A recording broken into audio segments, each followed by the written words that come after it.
My Land Rover Discovery 3 has been the ultimate all-purpose vehicle for me. Everything from a luxury car to a capable overlander, and everything in between. Today I'm going to show you how I have kitted it out for overlanding. I also share one of the first trips that we did in this new overlanding setup that lets me convert this everyday family SUV into the ultimate overlander in less than an hour. Hi, welcome to the Overland Legend. I'm Alan.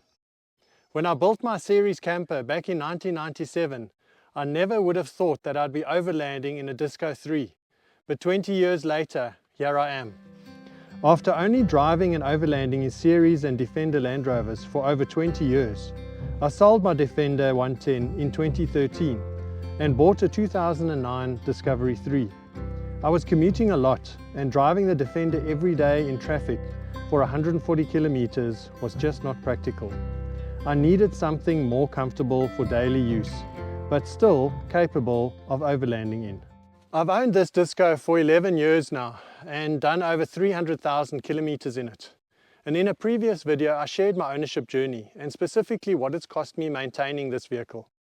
So you can look on the screen or on the description below for a link to that video. But when I got this Disco, I still wanted to do and be self-sufficient for overland travel. And I wanted to kit it out for that, but I didn't want to make permanent changes to the inside or to the outside. I wanted to keep it standard and leave it as is, as a daily vehicle that I could use, and then be able to transform it into either a weekend camper or a vehicle that I could do longer trips in. One of the first proper trips that I did in this vehicle with this overland setup was with a Land Rover Owners Club, and we went up to Gonarezhou via Pafuri in the Kruger National Park. We had to be fully self-sufficient because there were no facilities in Gonarezhou. This trip was made even more special because it reminded me of one of the first trips that I had done with my parents to the exact same location 40 years previously. At the time I was about 5 years old, which was the same age as my son was on this trip. Here we are taking a new vehicle, young family and new setup on the same trip, but 40 years later. It was fantastic being able to revisit the same spots and take some then and now pictures. It turned out to be such a great trip with a great bunch of people in 4 Defenders and 2 Disco 3s. Gonarezhou means the place of elephants and forms part of the Greater Limpopo Transfrontier National Park, a truly spectacular, wild and remote part of southeastern Zimbabwe. Our vehicle was faultless and our overland setup worked very well. Okay, now let's have a look at what I've done to kit this vehicle out. So the first thing is that I wanted a roof rack that I actually wanted to leave on permanently. I didn't want to have to take it off and put it on. And I wanted something that was really nice and slim and low and that fitted nicely. And so I decided to go for the Easy On K9 roof rack, the slimline roof rack. And as you can see, it is a really nice fit. It fits really well and it's super low and just works really nicely. And on this rack I've got fittings for the spade, the gas bottle, the jerry can holder and for 2 jerry cans. Also on the roof I can either put a roof bag or a roof box that contains the tent and all the sleeping stuff. Also on the back I have a front runner awning that ties to the back of the roof rack. And I can also fit a few other bulky items like wood or roll-up solar panels. But my real favorite part of this roof rack setup is that it fits the table underneath and it's well secured and really easy to access. Then on the inside, the space is tight for a family of 3. If you were a couple or just 2 people, you'd fit in quite comfortably. And if you were a family of 4 or bigger, you'd probably need to make a plan to get some more space. Several years ago, I had built a dedicated Land Rover camper with a built-in bed, fridge, kitchen, shower, toilet, water tank and lots of storage space. Then when I moved to the Defender 90, I downscaled quite a bit, but kept the concept of a fridge, kitchen unit and built-in water and storage space. So for my Disco, I wanted to keep a similar setup to what I had in the Defender. The trick was I had to get everything to fit into the back.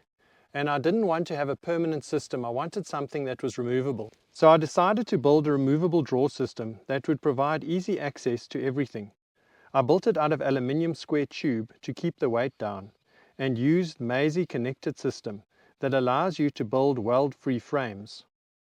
Okay, so the way this drawer system works is it's basically made of 3 sections, so 2 drawers and then another drawer which is for the kitchen unit, and then it's got this top surface which you can still tie down things. I've got tie down eyes that go over here and on that side, so we can fit stuff on there.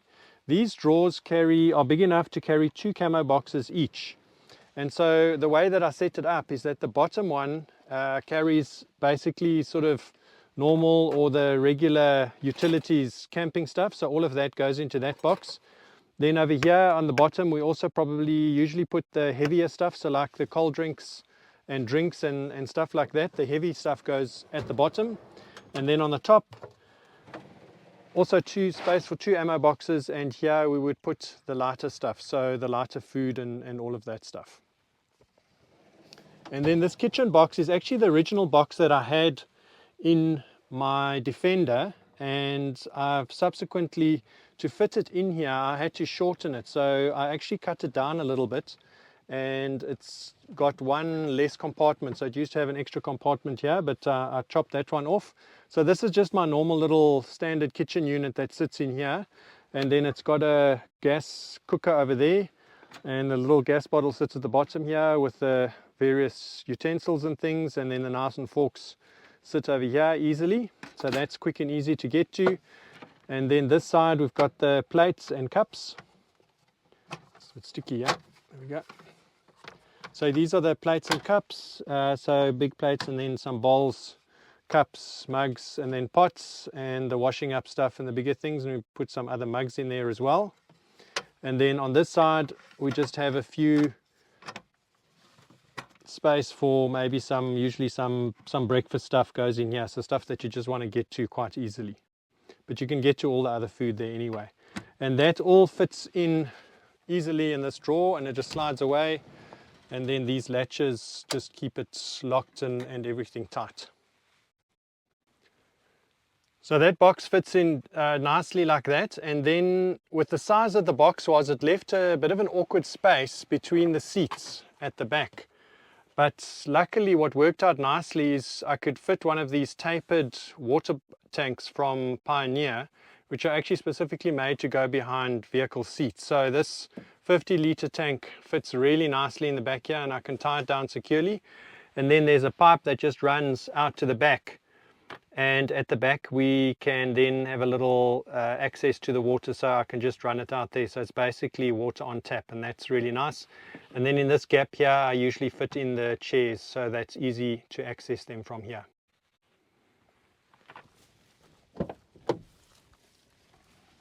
Normally with a setup like this you would actually put the fridge at the back, but I wanted to maximize the space at the back, so I really didn't want to sacrifice any of that packing space. And because there was just the 3 of us traveling, there was a lot of space available in these 3 seats here. And what I could do is I could use one of these seats. So this one can fold down, and the really nice thing with a Disco is it folds all the way down, so right down, and it's flat, and it makes a really solid surface. And then by just making a simple wooden base with a bit of carpet on it that sits here snugly so it doesn't slip around, I could strap it down onto the seat base itself, and that makes a really secure fit. And the fridge that I've been using is the Engel 40-litre, but all the 40 litres are about the same size, so that one fits in here perfectly, and it opens nicely. The door has enough space to open. It's low enough with this setup, and that's just worked really well for us so far. To power the fridge and the other electrics, I've used an auxiliary battery setup together with a CTEC charger that fits in the spare space under the bonnet. And then for longer stays I could connect solar panels via the CTEC charger as well to work.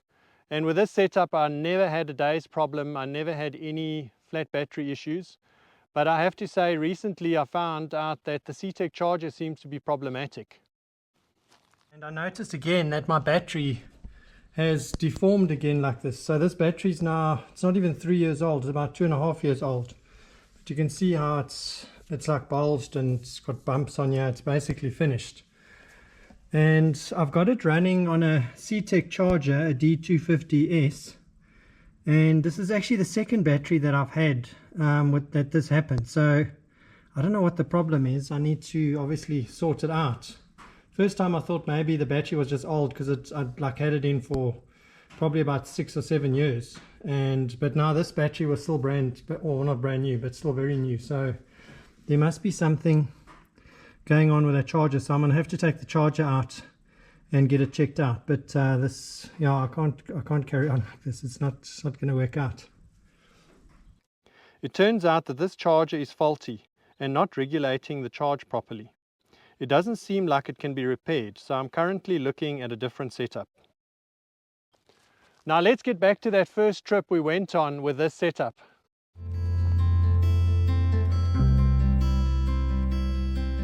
Travelling up from Pafuri to Mabulahata in Gonarezhou was all on Jeep tracks.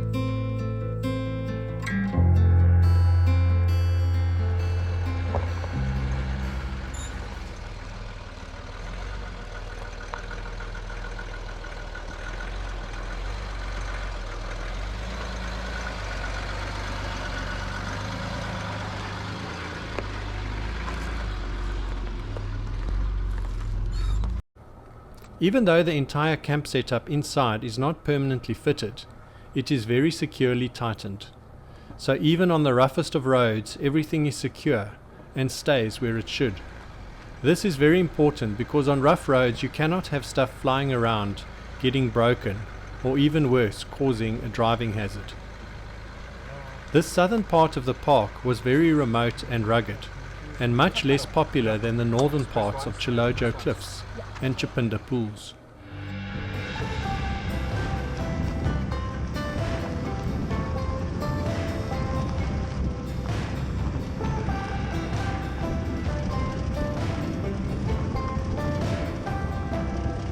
Many sections of the road were even washed away and clearly not being used often. This is where the ability of the Disco really impressed me. It navigated these dongas with ease, and we had some pretty precarious crossings too, but the vehicle was well balanced and easy to drive.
To get to the northern part of the park, you crisscross the rivers via several demarcated causeways.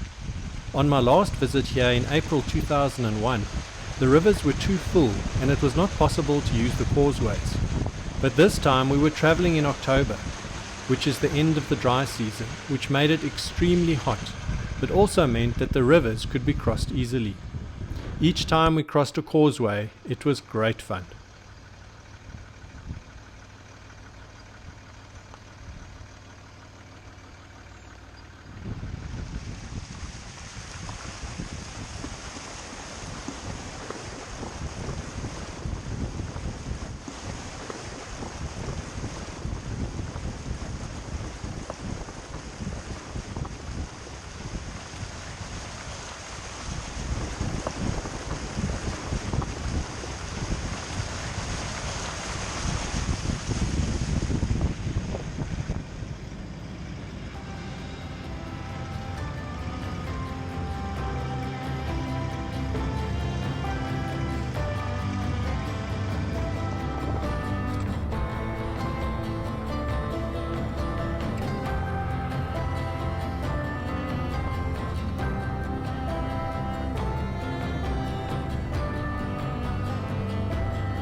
The last camp we stayed at was Chipinda Pools, which is located on the Rundi River. The camps are beautiful and set along the banks of the river. This was where we had some more close encounters with the famous Gonarezhou elephants. After 10 days of fully self-sufficient camping, we made our way home via Bight Bridge.